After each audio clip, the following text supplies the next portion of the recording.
Chers téléspectateurs, bonsoir et bienvenue au 20h sur Rentrée Après Centre Télévision. D'abord les titres. Le tabernacle des Toa a été le centre d'attraction ce dimanche 5 juillet 2026 où le révérend pasteur Samuel Bawuya a apporté une parole de réconfort à l'église. Un week-end de célébration du côté de Yaoundé. Le mariage civil du couple Toko s'est déroulé le vendredi 10 juillet 2026. Même date, même mairie pour le couple Ali Gena qui a reçu sa bénédiction le lendemain pour Yahshua Mashiach Tabernacle. En République démocratique du Congo, le tabernacle de Boudimaï du pasteur André Bibikila a célébré son jubilé du mercredi 8 au dimanche 12 juillet 2026. Les échos, c'est notre journée.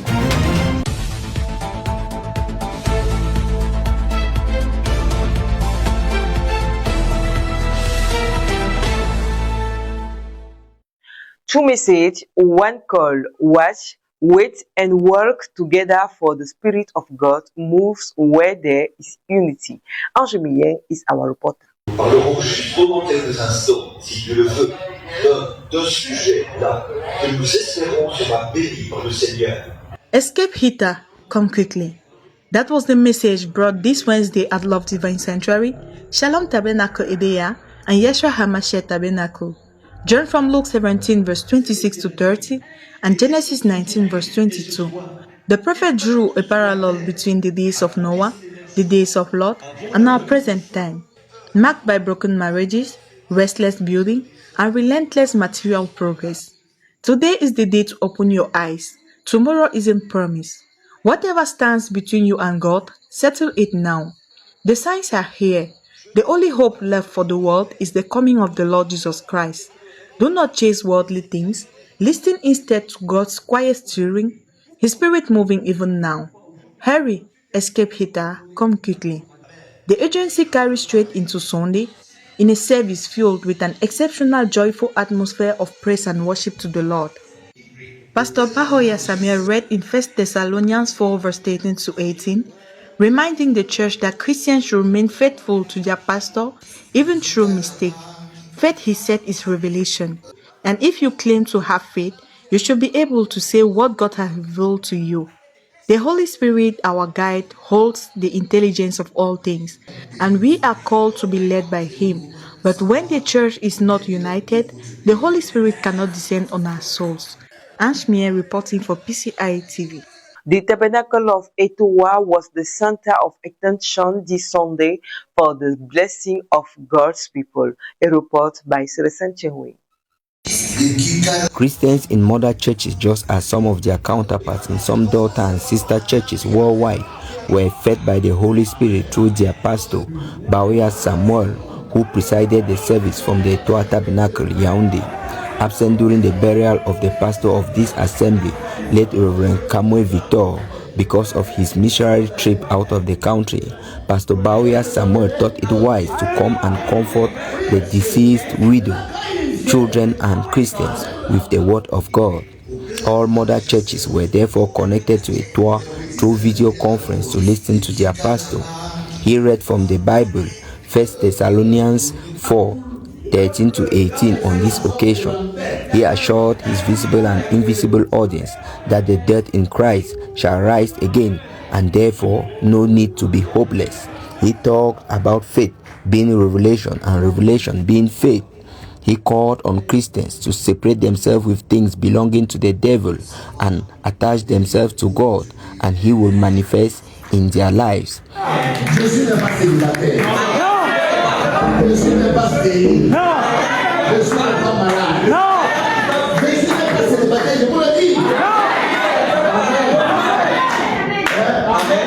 Drawing examples from his rich experience, he talked to his visible and invisible audience about Christian living, steadfastness, and faithfulness. He prayed for his audience, asking for God's grace and favor in their lives and in the lives of all the children of God. It was a great day as Christians at their various ends rejoiced with the Lord in praises and thanksgiving. Believers at the prophetic house of prayer Boya were reminded last Sunday that no challenge is beyond God's power, as Reverend Apostle Lambert Robinson called on them to not be discouraged, remain prayerful, and hold firmly to his promises. The report with Lady Burning. During last Sunday's service at the Prophetic House of Prayer, Boya, Reverend Apostle Lambert Robinson delivered a message of hope and encouragement based on John 6:16, verse 21, urging the bride of Christ to trust God in every situation. In his sermon, he reminded the church not to be discouraged by the trials they face, but to remain prayerful and patiently wait for the fulfillment of God's promises. He emphasized that God is able to make a way even when every human possibility seems to have failed. Hence, the righteous face many afflictions, but the Lord delivers them from all. The man of God acknowledged that storms are part of the Christian journey, but assured that God will bring his people safely through every difficulty. He explained that God does not always reveal how he will intervene, yet he never abandons those who put their trust in him. To illustrate God's sovereignty, he cited several biblical examples. The blind man whom Jesus healed with mud, Naaman, the army commander who was instructed to dip 7 times in the Jordan River before receiving his healing, and Prophet Elijah who God fed through heavens. These examples, he explained, demonstrate that God has no fixed formula for performing his works. The service concluded with a prayer line for the sick and those with burdens. Several people shared testimonies, giving thanks to God, affirming his power and presence in the midst. Lydie Bebelingue for PC.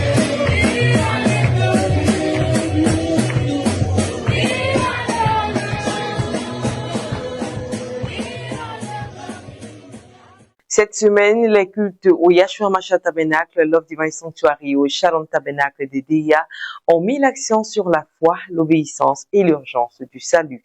Rebecca Zefak revient sur les principaux enseignements de ces messages dans son reportage.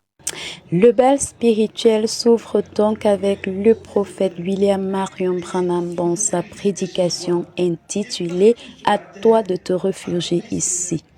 L'exemple de Lot, de sa femme, des anges et d'Abraham rappelle que le salut est une décision très urgente.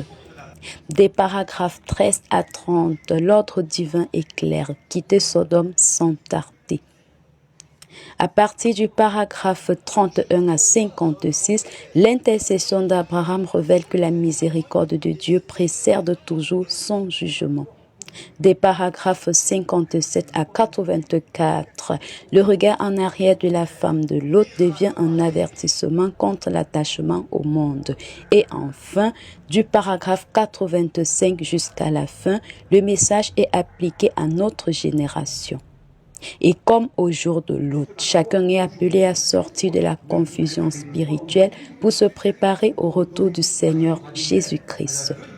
Dans le même élan d'esprit, lors du culte du 12 juillet 2026, notre pasteur et papa, le révérend Samuel Baouya, à partir de Luc chapitre 3, verset 1 Thessaloniciens chapitre 4, 13 à 16, a rappelé que la foi est une révélation qui conduit à une obéissance totale.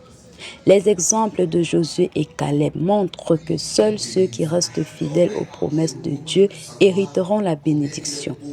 En s'appuyant également sur l'apôtre Paul, Moïse et Élie, il exhorte les croyants à persévérer dans la pureté de la doctrine, à respecter l'autorité établie par Dieu et à demeurer ferme jusqu'à la fin.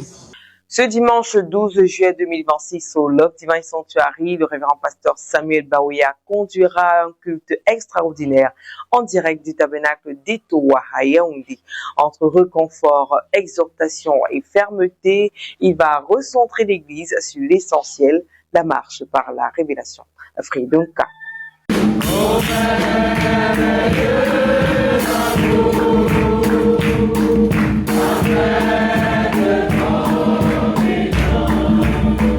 S'appuyant sur 1 Thessaloniciens chapitre 4, versets 13 à 18, le pasteur Samuel Baouya va apporter un message d'espérance à une assemblée éprouvée par le deuil de leur berger, le pasteur Kamwe Victor, parti dans la gloire. L'homme de Dieu adressera donc des paroles de réconfort à l'Église et à la veuve du pasteur. Il va rappeler que la foi véritable est une révélation et la seule arme capable de donner la victoire sur le diable. Exhortant donc les croyants à rejeter l'indiscipline pour adopter l'obéissance de Josué et Caleb, il conclura ses propos en invitant chacun à faire pleinement confiance au Seigneur, le grand je suis, le Dieu Alpha et Oméga, car il mène toujours son œuvre à son accomplissement. 15 juillet 2026, ce fut une journée ensoleillée à Konsomba où les hommes de Dieu du département du Mungo et de la région de l'Ouest se sont réunis à l'occasion d'une importante réunion. Le compte rendu, c'est avec Elias Fort. Le samedi 11 juillet 2026, à 10h30 au Mungo Tabernacle de Konsomba, s'est tenue la réunion des serviteurs de Dieu venus du département du Mungo et de la région de l'Ouest, sous la coordination de l'apôtre Lambert Robinson. L'objectif visé de cette réunion est la manifestation du troisième pôle dans notre génération. Il a été convenu qu'une vie de sanctification, le remplissage du Saint-Esprit et l'amour divin sont des points clés pour être participant à la manifestation du troisième pôle dans notre génération. L'apôtre a donc demandé aux bergers des assemblées locales de sensibiliser leurs chrétiens sur la question et de mettre sur pied des groupes de prière non seulement pour la manifestation du troisième pôle, mais aussi pour soutenir le ministère conséquent. Dieu attend que son peuple prie pour que son serviteur passe à l'action. Et tant que le peuple ne prie pas, ce serviteur ne peut pas passer à l'action. En outre, nous devons réclamer toutes les promesses que Dieu a faites à l'Afrique en général et au Cameroun en particulier, car les Africains ont toujours été considérés comme des sous-hommes. Et l'apôtre Lambert a clôturé la réunion affirmant être satisfait du travail fait par les hommes de Dieu. Elias Fort, pour Parole Créatrice Info Télévision. L'amour était au rendez-vous pour Christian Edenet et Victoire Tiagué qui ont scellé leur union à travers une cérémonie civile et religieuse. Le point, c'est avec Joy Mouzon. Ça fait longtemps. Très longtemps. Ce grand jour est là. Que tu sois bien. Que tu sois. L'amour était à l'honneur les vendredis 10 et samedi 11 juillet. Deux vies, une alliance. Christian Edenet et Victoire Tiagué ont choisi d'écrire les premières lignes de leur vie commune en honorant d'abord les lois de leur pays avant de consacrer leur union devant Dieu et les hommes.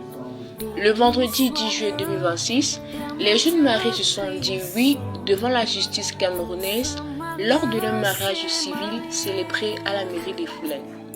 Leur parcours s'est ensuite poursuivi au Yashua Amacha Tabernacle de Yaoundé, où le samedi 11 juillet, ils ont scellé leur alliance devant Dieu et les hommes. S'inspirant de 1 Jean chapitre 4 versets 7 à 9, le pasteur André Christian a rappelé que le véritable amour trouve son modèle en Dieu, qui a donné son Fils unique par amour pour l'humanité. Il a exhorté le nouvel époux à aimer son épouse d'un amour sincère et sacrificiel, soulignant que la femme reflète ce que l'homme sait en elle. La bénédiction nuptiale a ensuite été prononcée par le pasteur Baoya Samuel, qui a déclaré les époux unis dans les liens sacrés du mariage. Les chants de réjouissance et les acclamations de l'Assemblée ont enfin accompagné les premiers pas de ce nouveau foyer, désormais placé sous la protection de Dieu.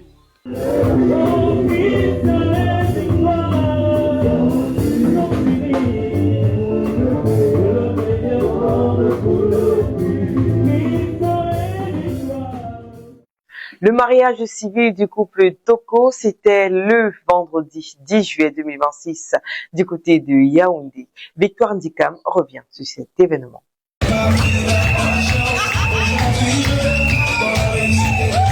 Il est 11h30 ce vendredi 10 juillet 2026 au centre d'état civil de Yaoundé 3. Kulda Wamenye et Samuel Toko font leur entrée en salle pour la célébration de leur union sous les cris de leurs amis et connaissances venus partager leur joie. Puis à la joie au maire de la commune de Foulan de faire son entrée. Après le rappel des textes et lois qui régissent le mariage, Omed en fait ample explication en insistant sur l'importance d'une vie basée sur l'amour, le respect et l'entraide, tout en félicitant le jeune couple d'avoir choisi la monogamie comme système matrimonial et le bien en commun. Oui, celui qui trouve une femme trouve le bonheur. C'est une grâce qu'il obtient de l'Éternel. Proverbe 18, verset 22. Samuel Toko a trouvé Hilda Wamini et le centre d'état civil de Foulan est le lieu où ils se sont dit oui devant leurs parents, famille et amis.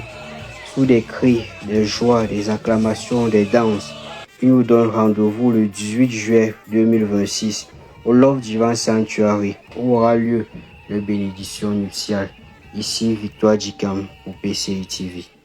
Le tabernacle de Mbundimayi du pasteur André Bibidila en République démocratique du Congo a célébré ses 50 ans du 8 au 12 juillet dernier sur le thème La trompette et le jubilé. Plusieurs chrétiens et hommes de Dieu ont répondu présents à l'invitation de cette célébration. Le détail avec Bané Mouzouki.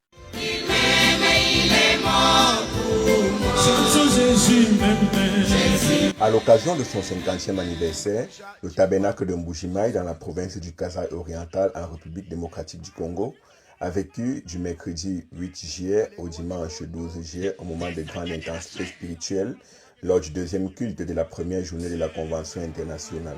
Cette célébration, placée sur le thème « N'ayez pas peur, marchez sous les eaux », a réuni de nombreux fidèles et pasteurs et délégations venues de plusieurs villes pour commémorer 5 décennies de ministère, de foi et de témoignage avec le révérend pasteur André Bibidila. Des prédications majeures ont marqué cette rencontre, portant des messages complémentaires centrés sur le retour de Dieu, l'attachement à sa parole et le renforcement de la foi chrétienne. La célébration du cinquantenaire du tabernacle de Mbujimayi s'est poursuivie avec plusieurs activités spirituelles prévues durant cette convention internationale, offrant aux participants des temps de prière, d'enseignement biblique et de communion destinés à fortifier leur foi et à renouveler leur engagement avec Dieu. Examen officiel 2026, les premiers résultats se font connaître. Un reportage de Bertie Dibanjo. L'attente commence progressivement à prendre fin pour des milliers de candidats aux examens officiels de la session 2026.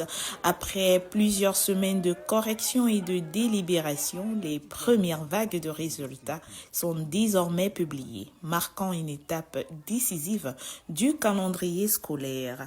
Les résultats du brevet d'études du premier cycle sont les premiers à être rendus publics. Dans plusieurs établissements, les tableaux d'affichage ont rapidement été pris d'assaut par les candidats, leurs parents et les enseignants venus découvrir les listes des admis dans une ambiance mêlant émotion, soulagement et parfois déception.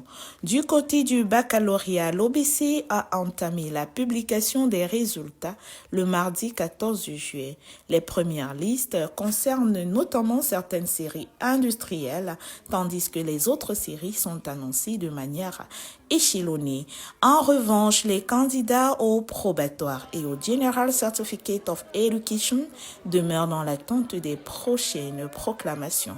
Les autorités éducatives appellent les candidats à faire preuve de patience et de sérénité, les publications se poursuivant progressivement dans l'ensemble du territoire national.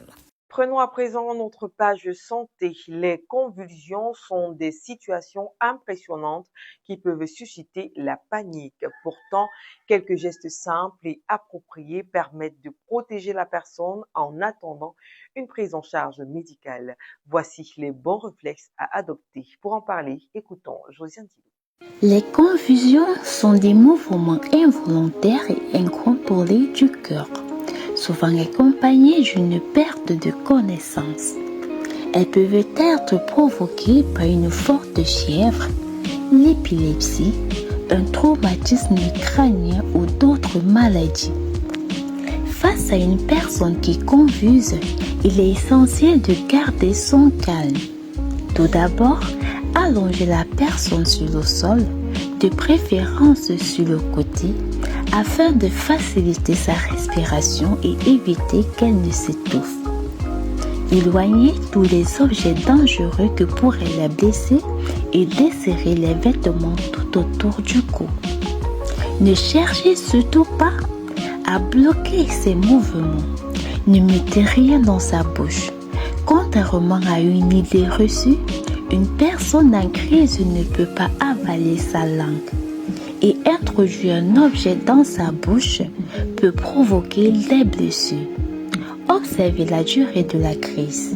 Si elle dure plus de 5 minutes, si les convulsions se répètent sans reprise de conscience, si la personne est enceinte, blessée ou s'il s'agit de la première crise, appelez immédiatement les services d'urgence ou conduisez-la rapidement vers la structure de santé la plus proche.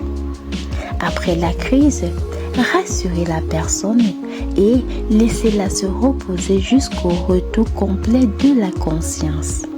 Retenez ceci, un bon réflexe est de protéger, de surveiller et d'alerter si nécessaire. Une intervention calme et appropriée peut sauver une vie. Josiane Gillot, reporter santé PCI. Et c'est la fin de cette autre édition du 20h à la caméra, réalisation Merveille Niamsi, collaboration Pierre Monet, coordination générale Ghislain Gonguet, supervision générale le révérend pasteur Samuel Baouya. L'actualité se poursuit par Ampliatrice en télévision. Merci de rester fidèle.